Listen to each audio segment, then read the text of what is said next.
14ஆம் அதிகாரம் 5-6 வசனத்தில் இருக்குது. ஒரு இளம் சிங்கம், பால சிங்கம்னா யங் லயன், கிழட்டு சிங்கம் கிடையாது, நல்ல வாலிப பலமுள்ள சிங்கம் வருது, அப்படியே பாய்ந்து வருது. பரிசுத்த ஆவியானவர் சிம்சோன் மேல இறங்கினார். அவ்வளவுதான், ஒரு ஆட்டுக்குட்டியை கிழித்து எறிவது போல கிழிச்சு எறிஞ்சிட, வாயை பிடிச்சு கிழிச்சு தூக்கி எறிஞ்சிடா. சிங்கத்தை ஆட்டுக்குட்டிய மாதிரி கிழிச்சு எறிஞ்சிடா. அப்ப ஆவியானுடைய அபிஷேகம் இறங்கின உடனே சிங்கம் சிம்சோனுக்கு எப்படி தெரிஞ்சது?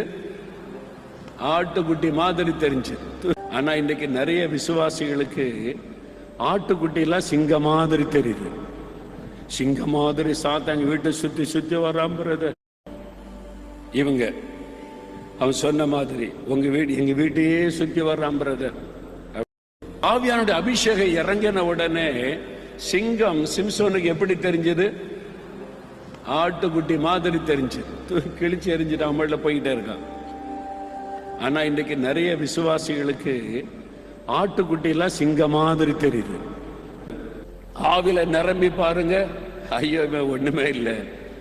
இயேசு கிறிஸ்துட ஓடின ஆளு, இயேசு தலையை மிதிச்சிட்டாரு, தலையெல்லாம் காயப்பட்டு இருக்குது, வால் தான் ஆடிக்கிட்டே இருக்குது.